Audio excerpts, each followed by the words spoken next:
You are watching Breaking Barriers. I am Alia. Welcome to my show.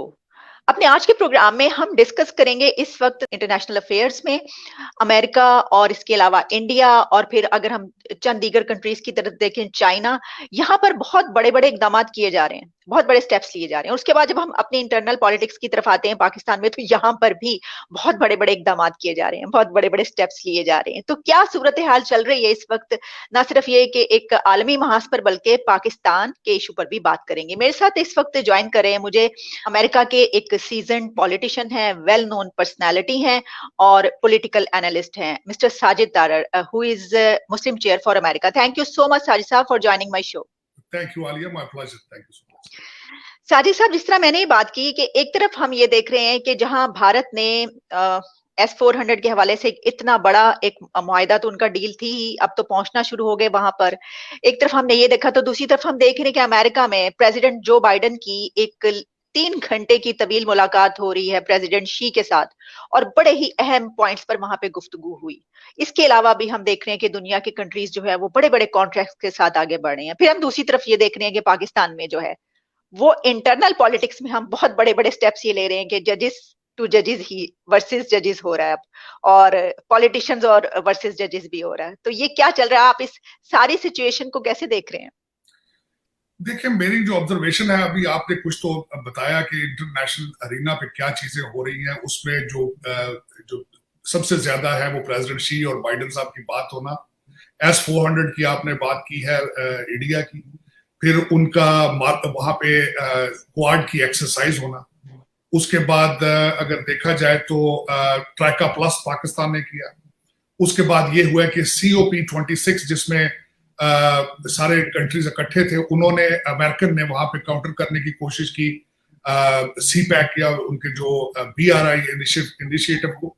तो सारी चीजें इस वक्त इंटरनेशनल अरीना पे हो रही हैं, लेकिन S-400 पे मेरे तहफुजात ये हैं कि अमेरिका की डबल पॉलिसी वहां नजर आ रही है। टर्की को जब S-400 लिए थे उन्होंने रशिया से, तो उनपे एम्बार्गो और सैक्शंस की थ्रेट की थी, लेकिन इंडिया के S-400 पे इस वक्त अमेरिका जो है वो बिल्कुल खामोश है और बिल्कुल उस पर कोई उन्होंने इतना ना शोर किया ना वेला, लेकिन करना चाहिए था। एक तो उसमें नजर आ रहा है कि America is completely into the Indian camp. उसके बाद जो इंटरनेशनल इस वक्त स्पेकुलेशन वॉशिंगटन डीसी में हो रही है, वो ये हो रही है कि जब से आपके पाकिस्तान का CPEC और BRI, क्योंकि सप्लाई चेन टूट चुकी है चाइना की, फेसिंग इकोनॉमिक क्राइसिस, और उसके बाद जब आप IMF के पास आए हैं, आपने सऊदी अरेबिया से पैसे लिए हैं, और इस पे ये नजर आ रहा है कि अमेरिका के आप कोशिश कर रहे हैं, दरवाजे पे मुसलसल आप खटखटा रहे हैं, और वहां से थोड़ी सी आइस मेल्ट भी हुई है, इसमें कोई शक नहीं है। उसका इशारा ये है कि जो सऊदी अरेबिया, ये वही सऊदी अरेबिया है जिन्होंने आपसे आपने OIC की मीटिंग जब कश्मीर के लिए कहा था तो उन्होंने 2 बिलियन वापस मांग लिया था, लेकिन आज फिर वो क्यों मेहरबान हुए हैं? वो अमेरिका के इशारे पे मेहरबान हुए हैं। पिछले 1 महीने में हमारे 3 फेडरल मिनिस्टर यहाँ पे आए। तरीन साहब यहाँ से सीधे सऊदी अरेबिया गए थे, वहां से पैसे लेकर गए, और उन्होंने कल परसों भी बयान दिया है कि हमारी IMF की सेटलमेंट हो चुकी है, हमें बड़ी जल्द पैसे मिलने वाले हैं। और यहाँ ये सोचना बिल्कुल जरूरी होगा, IMF और वर्ल्ड बैंक अमेरिका के इशारे के बगैर किसी के साथ नहीं चलते। तो आइस तो मेल्ट होना शुरू हुई है, इसमें कोई शक नहीं है, लेकिन मेरे जो तहफुजात हैं वो ये है कि आपका जो यहाँ पे जो इतनी इन्वेस्टमेंट हो चुकी थी चाइना की, जो प्रोजेक्ट्स बन चुके थे, उनका फ्यूचर क्या है? और उसके बाद वेस्टर्न सिविलाइजेशन तो पहले ही आपको समझती है कि आप डबल गेम खेलते हैं हमारे साथ हमेशा, आपका एक हाथ हमारी तरफ होता है, एक ऊपर होता है, एक नीचे होता है। तो उसी तरह अगर आप चाइना की जो हिमालय जैसी दोस्ती है, उसके CPEC को दरमियान में खड़ा करके, दासू डैम का प्रोजेक्ट दरमियान में खड़ा करके, आप अगर IMF के कैंप में और अमेरिकन कैंप में आने के लिए इतने बेचैन हैं, तो फिर क्या होगा उस रीजन के अंदर? और जिस कैंप में आप ज्वाइन करना चाहते हैं, उस कैंप में अंदर पहले ही इंडिया का कंट्रोल है, पहले इंडिया बहुत ज्यादा स्ट्रांग है। आपको वो पिछली सीटों पे बिठाएंगे, आपको मर्जी होगा तो ट्रीट करेंगे, वरना होगा तो नहीं करेंगे, क्योंकि इस वक्त व्हाइट हाउस के आईज और ears they are Indian lobby, और वो इतनी स्ट्रांग है कि जिस तरह तरीन साहब ने अगले दिन बताया है कि पाकिस्तान को तरक्की करने के लिए या ठीक करने के लिए 30 साल चाहिए। मेरे ख्याल में अगर आज आप सीरियस होते हैं वॉशिंगटन डीसी में, तो बिल्कुल उसी तरह आपको वॉशिंगटन डीसी में 30 साल चाहिए। आपको ना सिर्फ खुद सीरियस होना पड़ेगा, बल्कि यहाँ पाकिस्तानी डायस्पोरा को भी एक्टिव करना पड़ेगा। आपको हर वो कोशिश करनी पड़ेगी जो जिस तरीके ने इंडिया से की, इंडियंस ने की। लेकिन ये मेरे ख्याल में जो मुझसे पूछे तो बैलेंस हमेशा देखें, जिसको फॉरेन पॉलिसी को किस तरह कहते हैं, कि आप S-400 रशिया से भी ले लें, आप तैयारे फ्रांस से भी ले लें, लेकिन साथ आप 2 क्वाड जो हो आपके अमेरिका के, आप उनका भी हिस्सा हो। इसको कहते हैं the best diplomacy, the best foreign policy. मैं हमेशा ये चीज समझता हूं कि अगर आप कोई नई चीज ना कर सकते हो तो आपको चाहिए होता है कि किसी अच्छी चीज की कॉपी कर लें। लेकिन ये शायद ये नहीं हो रही है पाकिस्तान के अंदर। पिछले, आज की बात नहीं करूंगा मैं, ये आजकल का कंपैरिजन तो ये था, मैं बड़ा फैन हूं जावेद चौधरी साहब का। उन्होंने कंपेयर किया था कि आजकल लोग करप्शन और बेवकूफी को कंपेयर करते हैं, लेकिन मैं कंपेयर करता हूं करप्शन, बेवकूफी प्लस करप्शन। तो ये इसका तो जोड़ ही नहीं है, क्योंकि जो मेरे ख्याल में पिछले जो 2 रजीम थी वो यहां से लंदन जाती थी फिर वापस आ जाती थी। ये वाली रजीम जो है, इसमें से ज्यादातर लोग वन वे टिकट पर जाएंगे, वापस आने का सोच के नहीं जाएंगे, क्योंकि जो डॉलर के हालात आपके, और जिस तरीके से मेरी जो खबरों के हिसाब से इस वक्त जो आपके कई स्ट्रॉन्ग डिसीजन मेकर्स हैं वो अपनी प्रॉपर्टियां बेच रहे हैं, भागने के लिए तैयारियां हैं। डॉलर जो ही कहीं से मिलता है फौरन लेके ट्रांसफर हो जाता है दुबई या लंदन। इस वक्त आपके इंटरनल प्रॉब्लम में आपने देखा होगा पिछले जो 2 महीने से, चाहे वो ISI की अपॉइंटमेंट हो, चाहे EVM हो, चाहे TLP हो, चाहे TTP हो, चाहे NAB हो, आपने 30 साल का टाइम बता दिया लोगों को। महंगाई के हालात ये है, आपके मिनिस्टर मुसलसल कहते रहे कि हमारे तेल के कुएं नहीं है, लेकिन आपके चीनी के कुएं हैं, और आज वो वहां भी धोखा हो रहा है। और सबसे बड़ी बात है, अब आटे की भी किल्लत है, और इस वक्त जिस तरह आपने बताया राशनिंग शुरू हो जाएगी गैस पे, तो इस वक्त गरीब का बच्चा जो है इस वक्त बिल्कुल किसी तवज्जो, देखें अभी रिसेंटली जिस तरह आपने खुद फरमाया जज साहब के ऊपर, जज साहब की बात आ रही है, लोगों की बिल्कुल तवज्जो नहीं है, क्योंकि लोग मफलूज हो चुके हैं, लोगों की सोचें मफलूज हो चुकी हैं। जो 2 वक्त का खाना खाते थे वो इस वक्त 1 वक्त का खाना खा रहे हैं। तो जब पेट खाली हो तो फिर आप सियासत के बारे में नहीं सोचते। लोग सुबह की खाते हैं, शाम की फिक्र में पड़ जाते हैं। लेकिन ये खतरनाक ट्रेंड है। मैं यहाँ पे एक और बात कोट करना चाहूंगा कि जिस तरह गार्डियन ने अगले दिन आर्टिकल लिखा है, और तकरीबन हमारे हर एंकर ने उसको ट्रांसलेट करके बताया लोगों को कि इस वक्त पाकिस्तान में महंगाई दुनिया का 4थे नंबर पर आपका नंबर है महंगाई के हवाले से, और उसमें कोई relief, there is no relief in sight. तो ये एक सख्त बड़ी बात है। महंगाई इंटरनेशनल ट्रेंड है, मैं मानता हूं इस बात को, क्योंकि सप्लाई चेन टूट चुकी है कोविड की वजह से। लेकिन मेरा इसमें गुजारिश ये होती थी कि अगर खान साहब अपना मैंडेट डिलीवर किया होता, अगर शहजादे ना पाले होते, इन्होंने डुअल नेशनल कैबिनेट ना बनाई होती, आज कौम के सामने खड़े होते, अपने पेट पे भी पत्थर होता तो लोगों ने भी पेट में पत्थर बांध लेना था। लेकिन अगर आप अरबपति शहजादों को साथ लेके घूमेंगे 50-50 करोड़ की का फ्लीट गाड़ियों का लेकर, तो लोग किस तरह पेट पे पत्थर बांधेंगे। आज यही अलमिया है। ये सिर्फ आपका नहीं है, बल्कि हर डेवलपिंग करप्ट कंट्री का यही है। मैं हमेशा, मैंने शायद आपको पहले भी बताया था कि आप हर चीज इंडिया में कंपेयर करते हैं, उनके डॉलर देख लें, उनकी GDP ग्रोथ देख लें, करप्शन में देख लें, आप 124 नंबर पर हैं और वो 86 नंबर पर हैं। तो वो भी लोगों को बताएं कि क्या हो रहा है। लेकिन इस वक्त आप बिल्कुल, you are in a free fall, you are leaderless, you are without guideline. आपको बिल्कुल नहीं पता। आपके आखिरी जो आज की एडमिनिस्ट्रेशन है, वो आखिरी अपना रिटायरमेंट पैकेज IMF से लेके, तो वो उस पे अपना रिटायरमेंट पैकेज बनाएंगे ना, वो कौम तक जाएगा। मेरा सबसे बड़ा क्वेश्चन ये था कि 120 अरब रुपए की सब्सिडी देना बात नहीं थी, लेकिन ये एक बहुत बड़ा टास्क था कि वो सब्सिडी से जनरल मैसेज किस तरह मुस्तफीद होंगे, वो आम आदमी तक किस तरह पहुंचेगी। सब्सिडीज तो आप पहले भी अपने शुगर माफिया को देते रहे हैं, बड़े अरसे से देते रहे हैं, लेकिन ये मेरा क्वेश्चन था कि वो 120 अरब रुपए की सब्सिडी आम आदमी तक नहीं पहुंचेगी, आपके दोस्तों में ही वो गुम हो जाएगी। तो आज भी यही अलमिया है। सबसे बड़ा इस वक्त जो इशू है, करप्शन, करप्शन एंड करप्शन। ठीक। साजिद तैयब साहब, बहुत आपने कमाल की बात, 1-2 बातें जो इसमें हैं, जो पॉइंट्स हैं, बहुत ही जबरदस्त आपने बात की। मसलन आपने ये कहा कि चलें, अगर आप कोई नई चीज नहीं तो आप कम से कम कॉपी ही किसी एक अच्छी चीज की कर सकते हैं, उसी तरीके से आगे बढ़ सकते हैं। ये जो आपने बात की कि देखिए इंडिया S-400 ले रहा है, अमेरिका का ये लॉ है, लेजिस्लेशन है, इसके बावजूद उसके ऊपर वो पाबंदी लगाने की ना तो बात कर रहा है, ना वो ऐसा सोचेगा और ना ही होगा। मुझे पता है ऐसा नहीं होगा। इसकी वजह साजिद साहब ये भी तो है ना कि वो उसने ताकतवर बन के दिखाया। एक तो ये कि उसके ताल्लुकात वो जरूरत है सुपर पावर्स की और उसकी तरफ वो देख रहे हैं क्योंकि उनके मफादात हैं। लेकिन कोई भी कंट्री अपने आप को वहां तक खुद लेकर आता है कि जहां पर वो दूसरों की जरूरत बने। तो हम तो किसी की भी जरूरत नहीं बन सके। यानी ये कि जब एफएटीएफ का मामला आता है तो फटाफट हमें उसमें डाल दिया जाता है, कोई भी मामला होता है तो हमारे ऊपर जो है वो तलवार चल जाती है। लेकिन क्योंकि इसकी वजह ये है कि हम कहीं पर नहीं पहुंच सके, हम ना ताल्लुकात अच्छे कर सके हमारी हुकूमतें किसी से, ना हम अपने आप को इतना स्ट्रांग कर सके हैं कि हम इकोनॉमिकली उनके मोहताज ना रहें। तो वो देखते हैं कि ये तो हर तरह से हमारे ऊपर डिपेंड करते हैं। क्या यही बात नहीं है? बिल्कुल। आप मेरी मेरी अपनी नाकस राय, मैं 35-36 साल से यहाँ और पाकिस्तान में कंप्लीटली इन टच हूँ। मेरे काफी दोस्त जो हैं, they are in very good positioning in Pakistan, और मैंने हर डिपार्टमेंट को स्टडी किया और सबसे बड़ी ये खामी नजर आई है, नेशनलिज्म नहीं है। हर बंदे की मेंटालिटी, मैं ये नहीं कहूंगा कि खान साहब तो कहते थे ना कि मेरे लिए भी एक नया तजर्बा था कि मैं ट्रिकल डाउन होगी चीजें, ईमानदारी ट्रिकल डाउन होगी ऊपर से नीचे, लेकिन वो फिलॉसफी भी आपकी फेल हो गई कि ऊपर से ईमानदारी ट्रिकल डाउन नहीं हो रही, क्योंकि कैबिनेट पे रुक जाती है। आपके नैब को अमेंड कर देते हैं सिर्फ कैबिनेट के लोगों को बचाने के लिए, वो नीचे आम आदमी तक तो पहुंच ही नहीं सकी। लेकिन हाँ, ये जरूर मैं कहूंगा कि ये एक लीडरशिप का फर्ज बनता था। एक तो अपना मैंडेट डिलीवर करता, दूसरा रोल मॉडल बनता, वो रोल मॉडल नहीं बना सके। खान साहब ने तकरीरें बहुत की हैं हजरत उमर के बारे में, लेकिन बात अब तकरीरों से बढ़ चुकी है। उसकी वजह यह है कि अब इस वक्त लोग जो है दे आर इन क्राइसिस में survival is a issue right now.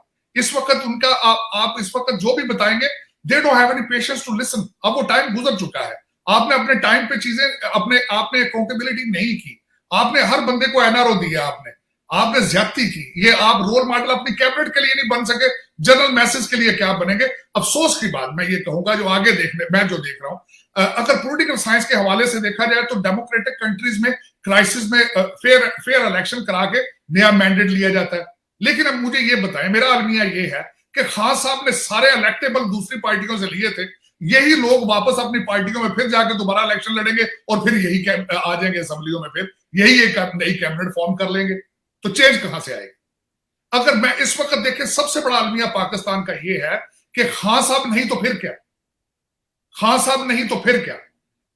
और इस वक्त जो खान साहब ने एक पेज कर करके जो पाकिस्तान का एक ऑर्गेनाइज इंस्टीट्यूशन था, उससे भी लोगों को इन्होंने खराब कर दिया। सबसे ज्यादा नुकसान खान साहब के इस टोटल गेम प्लानिंग में सबसे ज्यादा नुकसान हमारी एस्टेब्लिशमेंट का हुआ, क्योंकि उन्होंने क्या क्या कि एक पेज इनको इलेक्टेड क्या क्या कि अपोजिशन ने भी एक ऐसा माइंडसेट बना दिया, ये तो डूबे सनम, वो साथ दूसरों को भी खराब कर रहे हैं। इस वक्त तो इशू ये चल रहा है। देखिए, डिप्लोमेसी तब आती है, फॉरेन पॉलिसी तब तवज्जो दी जाती है जब आपको अवाम का वोट ऑफ कॉन्फिडेंस हासिल हो। इस वक्त आपकी कैबिनेट इस्लामाबाद से बाहर नहीं जा रही, आपके एमएनए हलकों में नहीं जा सकते, फेस नहीं कर पाते जो हालात चल रहे हैं आपके। आप मुझे ये बताएं, डॉलर भी 200 तक जाएगा, आपका पेट्रोल भी 200 पे जाएगा, आपकी चीनी भी 200 पे जाएगी। इसको रोकने के लिए कोई फार्मूला किसी के पास है? नहीं है। तरीन साहब, मैं हैरान हूं, ना वो लीडर है, ना मैं समझता हूं वो ना लीडर है, ना पॉलिटिशियन है, ना टेक्नोक्रेट है। आपने अपनी फ्लेवर मानने को आपने 30 साल बता दिया यार। तरीन साहब, आपकी एज, आप 3 साल जिंदा रहेंगे? आपकी एज मेरा ख्याल मेरे आसपास होगी। मुझे तो कोई यकीन नहीं मैं 30 साल जिंदा रहूंगा। लेकिन आपने एक ऐसी कौम को 30 साल की बत्ती दिखा दी आपने कि 30 साल चेंज लगेंगे। आप कैसी बात यार, कैसी बातें करते हो? 70s में 80s में चाइना का देखे मॉडल, अगर उन्होंने पिछले 35-30 साल में जीरो से निकल के आप दुनिया की सेकंड पावर बन गए, तो आप पाकिस्तान को चेंज करने के लिए आपको 30 साल चाहिए? आप किस किस्म के इकोनॉमिस्ट हैं? आप मेरी नजर से बाहर, मेरी फैम से बाहर है। आप मैंने कई इकोनॉमिस्ट से ये चीजें डिस्कस की हैं। आप किस तरीके से अपने फॉरेन एक्सचेंज को बाहर जाने से रोक सकते हैं, लेकिन विल होनी चाहिए। आपके पास इस वक्त विल मौजूद नहीं। उसकी वजह यह है, आपके मेजॉरिटी इस वक्त 2000 से 3000 लोग ऐसे हैं जो जिनकी या बीवियां फॉरेन नेशनल है, जिनके या बच्चे फॉरेन नेशनल है, और सब बाहर के मुल्कों में उनका पैसा और सारा कुछ पड़ा है। वो बिल्कुल इस तरह उड़ते हैं जिस तरह वो परिंदे उड़ के वापस अपने घरों में चले जाते हैं। आप एक अभी ला ये पास, अभी एक कानून बना दिया जाए कि फॉरेन नेशनैलिटीज जो भी, चाहे एस्टेब्लिशमेंट, ब्यूरोक्रेसी, जुडिशरी, पॉलिटिशियन, ये जब बाहर जाना हो, बाहर के दौरों पे तो परमिशन लेकर जाए। अकाउंट नहीं खुला सकते फॉरेन, आपके आदि बीमारियां ऐसी ठीक हो जाए। लेकिन ये कौन करेगा? फरिश्ते करेंगे। लेकिन आज तक मुझे ये शौक रहा है आलिया कि मुझे कोई पाकिस्तानी ऐसा मिले जो जिसमें मुझे नजर आए कौमियत, वो कहे यार मैं पाकिस्तान फंसा, पाकिस्तान आए मिलके पाकिस्तान बनाए, सच्चे दिल से करें इसको। कायदे आजम के बाद मुझे कोई लीडर नजर नहीं आया। मैंने कायदे आजम साहब को बड़ी डिटेल से पढ़ा, हमने उनके साथ भी ज्यादती की, पाकिस्तानियों ने अपने बनाने वाले कायद को भी नहीं बख्शा। अगर आप किताबें पढ़ें उनके आखिरी 30 दिन, बीबीसी का एक वीलॉग है, उस पर अगर आप सुन लें लास्ट 30 डेज ऑफ कायदे आजम, जो उनके साथ हालात हुए, आपने फातिमा जिन्ना के साथ जो किया वो देखें। आज जो हो रहा है कोई नई बात नहीं है, ये बिल्कुल नई बात नहीं है।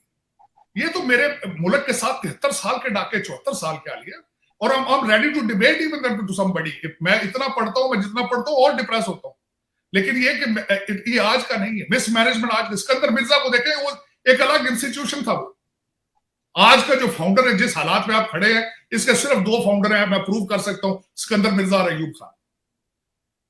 और आपके सियासतदान तो है नहीं, आपके सियासतदान तो सारे एस्टैब्लिशमेंट के तैयार किए हुए होते हैं। आपका हर सियासतदान इज ट्रेंड बाय एस्टैब्लिशमेंट, और मेरी तो मिन्नत एस्टैब्लिशमेंट को है, खुदा का नाम है यार, आप भी नेशनलिस्ट हो जाओ, आप भी नेशनलिस्ट हो जाओ, क्योंकि इनको तो आप सिखाते नहीं हो नेशनलिज्म। चले सर, यहाँ पे जो है ना साजिद साहब, आपने बात ही खत्म कर दी। आपने उनसे भी कह दिया कि आप नेशनलिस्ट हो जाए। अच्छा देखें एस्टैब्लिशमेंट फ्रेंच थोड़ी, एस्टैब्लिशमेंट भी तो पाकिस्तानी है। जी जी, तो चाहिए सोचे पाकिस्तान फर्स्ट। सर उनसे ज्यादा पाकिस्तानी क्या होगा, वो तो कहते हैं हम पाकिस्तानी हैं, हम ही पाकिस्तानी हैं। चलिए साजिद साहब, जरा थोड़ी सी बात कर लेते हैं, जो मैंने स्टार्ट में उसके ऊपर बात की कि बड़ी ही एक जो अहम मीटिंग हुई है, एक तो प्रेसिडेंट शी की और प्रेसिडेंट बाइडेन की, और फिर एक इंफ्रास्ट्रक्चर जो पैकेज उन्होंने मंजूर करवा लिया, एक्सेप्ट करवा लिया उन्होंने कांग्रेस से, और वो कहा जा रहा है कि बहुत $1 ट्रिलियन उसका बजट है, बल्कि इससे भी ज्यादा कहा जा रहा है, और ये भी कहा जा रहा है कि अब उसके बाद अमेरिका बिल्कुल बदल जाएगा। तो आप इसको कैसे देख रहे हैं कि क्या वाकई आप समझते हैं कि इसकी वजह से अमेरिका को बहुत बूस्ट मिलेगा और बहुत आगे बढ़ेगा? इस वक्त अमेरिका में, मुझसे अगर पर्सनली पूछे, बियॉन्ड के मैं रिपब्लिकन हूँ, बियॉन्ड के मैं ट्रम्पस्टर, बियॉन्ड के मैं वेरी हार्डकोर रिपब्लिकन और ट्रम्पस्टर हूँ, इसमें कोई शक नहीं है। As a neutral political scientist मैं आपको बताना चाहूंगा कि इस वक्त ये इंफ्रास्ट्रक्चर बिल क्या था और इस वक्त चाइना के साथ जो हो रहा है ये क्या हो रहा है। सबसे पहले चाइना के जो हालात, इस वक्त चाइना और अमेरिका के जो हालात हैं, इसके मूजद थे ओबामा साहब। ओबामा साहब ने ये किया था, हमारा एक शिप कैरियर जो होता था वो साउथ चाइना सी में परमानेंट खड़ा होता था, वहां पे पार्क होता था, जो चाइना के ऊपर नजर रखता था कि चाइनीज क्या कर रहे हैं। ओबामा साहब ने सबसे पहले ये किया था कि उसको, उस शिप कैरियर को वापस बुला लिया। वो चाइना को अपॉर्चुनिटी आई, उन्होंने साउथ चाइना सी में आर्टिफिशियल आइलैंड बना के, ऊपर बैरकें बना के, बल्कि अब तो मिसाइल सिस्टम उन्होंने वहां पे फिट कर दिया। इसके मूजद थे ओबामा साहब। अब उसमें थोड़ा सा मैं आपको मरीन ला के ये बताता हूं कि हर कंट्री का 200 मील तक जो होता है सी का, उसका अपना वो टेरिटरी समझा जाता है कि that is their exclusive territory. अब जब उन्होंने साउथ चाइना सी में आइलैंड बना लिए, उनकी टेरिटरी बढ़ गई आगे, और उसके बाद उन्होंने कोरिया को भी, साउथ कोरिया को भी, जो आइलैंड छोटे छोटे उनको भी, और जापानीज जो छोटे छोटे आइलैंड थे उन पे भी अपना उन्होंने हक जलाना शुरू कर दिया। दूसरा, इंडो पैसिफिक चीज क्या है, जब चाइना के अंदर मिडिल क्लास ने जब ग्रो किया, उनकी पेट्रोलियम प्रोडक्ट और उनकी पेट्रोल की जरूरत पड़ी, और उन्होंने जब चीजें एक्सपोर्ट करनी थी, तो जो वहां मलेशिया और इंडोनेशिया के आसपास जो इलाका है, वहां समुद्री, वहां से उनकी एक खास ट्रैफिक जाती थी, वहां पे उन्होंने अपनी मनापली की कोशिश की, so they can freely move in there. और अब ये उसको इशू है अमेरिका को, लेकिन ये अपने इनकी खुद क्रिएटेड इशू प्रॉब्लम है साउथ चाइना सी से, जब इन्होंने कैरियर वापस बुला लिया। अब उसके बाद ये था कि इस वक्त मैं जो एक यहाँ पे कोट करना चाहूंगा, रिसेंटली हमारे यहाँ पे लीडर होते थे जो लिबरमैन, प्रेसिडेंशियल कैंडिडेट भी रहे हैं, कनेक्टिकट से सेनेटर। मुझे आज तक उनकी एक बात नहीं भूलती। वो कहते हैं कि आप अपनी जब प्रोडक्ट भेजते हैं किसी कंट्री में, तो उस प्रोडक्ट के साथ आपका कल्चर जाता है, आपकी फिलॉसफी, आइडियोलॉजी उसके साथ जाती है। चाइना ने अब इतना माल बना के अमेरिका में भेजा है, कम्युनिज्म, सोशलिज्म उसके साथ अमेरिका में आ गया। इस वक्त हालात ये है, यही मर्दे बीमार जो हमारे प्रेसिडेंट साहब हैं, जो बेचारे डिमेंशिया का शिकार है, इन्होंने खुद अपनी कैंपेन में फरमाया था कि China is good for America. इनके बच्चा जो था चाइना से $1.5 बिलियन उसने खुद बनाया। इनके पास सख्त नहीं है कि चाइना के खिलाफ खुल के बोल सके, ये खुद they are embedded with China. अब उसके बाद ये हुआ, इन्होंने आज तक कभी ये बात नहीं की, चाइना, अमेरिका को इस वक्त सबसे बड़ी थ्रेट चाइना से क्या है? IP, international property, intellectual property theft. अब जब इंटेलेक्चुअल प्रॉपर्टी थेफ्ट को अपनी रोक नहीं सकेंगे, आपकी आइडियोलॉजी की बेस पे, आपके इंफ्रास्ट्रक्चर की बेस पे, आपकी रिसर्च की बेस पे चाइना बना है, इसमें कोई शक ही नहीं। लेकिन उसको रोकने की सलाहियत अमेरिका ना चाहता है, ना करना चाहता है, ना कर सकता है। अब इन्होंने ये किया है कि एक तो इस जो इनकी मीटिंग है ये क्यों हुई, या इसके पीछे इसका क्या इंपैक्ट है। एक तो जो प्रेसिडेंट शी है 2 साल से बाहर नहीं निकले, वो भी वर्चुअल करते हैं। ये जो कल मंडे से इनकी जो मीटिंग शुरू हुई, ये तीसरा इंटरेक्शन है बाइडेन का। पहले 2 टेलीफोन कॉल्स थी और कल तीसरी इनकी आपस में बातचीत। ये सिंबॉलिक है क्योंकि टेंशन इतनी क्रिएट हो चुकी है कि इस वक्त बल्कि चाइनीज जो प्रेसिडेंट शी है, तो वो कई दफा अपनी तकारीर में कह चुके हैं कि we are in cold war, we are in a cold war with America. Taiwan के ऊपर इस वक्त उनके त्यारे इस तरह उड़ते हैं जिस तरह मक्खियां उड़ रही। और इस वक्त अमेरिका को इशू ये है, जब से ये अफगानिस्तान से दुम दुबा के ये शिकस्त खा के भागे हैं, इनके पास सकत नहीं है अपने एलाइज पे कि उनको। आपको मैं ये यहां मेंशन करना चाहूंगा कि ताइवान के साथ अमेरिका का they have a treaty with each other to defend Taiwan in case of Chinese invasion. लेकिन वो जब अफगानिस्तान से आप भाग आए हैं तो चाइना, तो उनको पता ताइवान को आप नहीं आ सकेंगे, आप नहीं कवर कर सकेंगे हमें। और चाइना को भी पता है कि आपके हालात क्या है। You are not a fighter anymore. You are not the decision maker. You have lost the status of being a sole superpower on the planet. उनको भी पता है कि आधा अमेरिका आपको प्रेसिडेंट नहीं समझता, तो वो इनकी बातों को वैल्यू नहीं करते। और जब मैं एक और बात बताऊं, आज से 2 महीने पहले, 3 महीने पहले, जब चाइनीज डेलीगेशन टोनी बिल्कन के सामने बैठा था, तो उन्होंने इनको घंटा बोल रहे थे वो चाइनीज बड़े जोर जोर से। इन्होंने वीगन मुसलमानों की बात उठाई और ह्यूमन राइट्स की, और उन्होंने इनकी धज्जियां उड़ा दी थी ब्लैक लाइव मैटर पे और कैपिटल हिल पे। और जिस तरीके से यहाँ पे लॉ एंड ऑर्डर के हालात खराब है, तो चाइनीज ने भी कहा था कि ह्यूमन राइट्स के आपके पास भी कोई ऐसा जवाब नहीं है कि आप हमें कहें, आपके अपने हालात बड़े पतले हैं। अब कल ये जो एक बात की गई है, थोड़ी सी आइस मेल्ट करने की कोशिश की गई कि जो ताइवान की वजह से टेंशन है, उसकी वजह यह है कि इस वक्त जितने अमेरिकन एलाइज हैं वो कंफ्यूज्ड हैं। मैं ये बताना चाहूंगा कि जब अमेरिका से दुम दबा के या रात के अंधेरे में भागे थे, इन्होंने 48 घंटे अपने किसी एलाइज का फोन नहीं लिया था। 48 घंटे बाद जो बाइडेन ने जर्मन की जो चांसलर थी उनसे बात की थी। इस वक्त सिर्फ ताइवान का इशू नहीं है, जो यूरोपियन एलाइज, यूरोपियन यूनियन और जितने अमेरिकन एलाइज हैं, वो इस वक्त कंफ्यूज और नर्वस हैं कि अमेरिका सलाहियत नहीं रखता हमें डिफेंड करने की। अब उसके लिए इन्होंने कुछ थोड़ा सा करना था, इन्होंने कुछ, वो कहते हैं ना, फेस सेविंग करनी थी वो। और ताइवान से थोड़ा सा इन्होंने एक टेंशन रिलीज करने के लिए एक ड्रामा किया, एक पॉलिटिकल ड्रामा किया। वरना इस वक्त हालात ये है कि 8 महीने के अंदर अंदर ही, जहां अगले दिन हमारे गुबर्नेटोरियल इलेक्शन हुए हैं, वहां पे रिपब्लिकन कैंडिडेट्स आगे आ रहे हैं। 2022 में इनको गारंटीड है कि they will lose election, house and senate will go back to Republican party.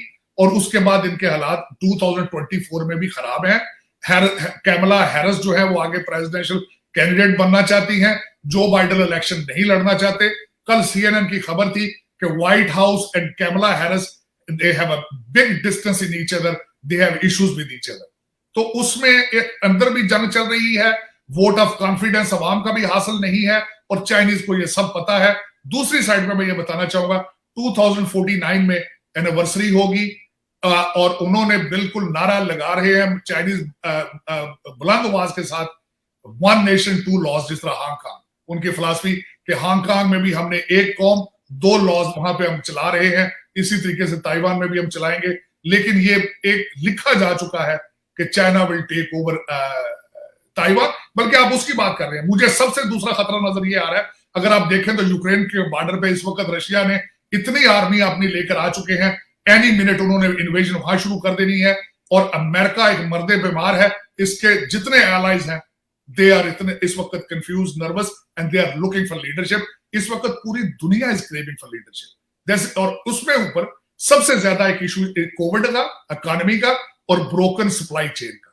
और अगर आज से काम शुरू किया जाए sincerely to the broken chain of supply, तो इसकी एक्सपेक्टेशंस हैं कि by the 2023 supply chain can become normal. लेकिन उतनी देर में जितने भी इंटरनेशनल कॉन्फ्लिक्ट चल रहे हैं, उनके कुछ संभलने वाले कोई हालात नजर नहीं आ रहे।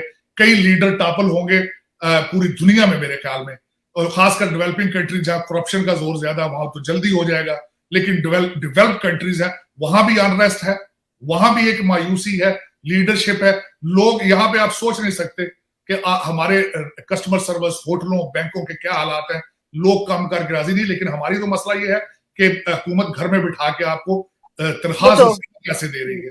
लेकिन आपके जो हालात हैं, जिस तरह मैंने कहा था कि आपको कि 2 की बजाय 1 वक्त की रोटी लोग खाएंगे, लेकिन जब वो 1 वक्त भी थ्रेट पे आएगी तो क्या होगा। दुनिया में हमेशा मैंने देखा है जंगे और तसादम भूख की वजह से होता है। अल्लाह तक करे पाकिस्तान के लिए बेहतरी हो। मैं हमेशा दुआ हूँ पाकिस्तान और पाकिस्तान में रहने वाले। जिस तरह आपने कहा कि ये दुनिया जो है, ये बड़े बड़े लीडर्स हम देखेंगे, टॉपल होते हुए गवर्नमेंट्स देखेंगे, तो पाकिस्तान की जो सिचुएशन है इस वक्त, वो तो हम बात भी यही करते हैं हर वक्त, ये अब गई कि तब गई, वही तो सब कुछ चल रहा है। तो thank you so much Sajid Dar साहब फॉर योर प्रेशियस टाइम, और आइंदा भी आपसे बात होती रहेगी। बहुत शुक्रिया। पाकिस्तान जिंदाबाद।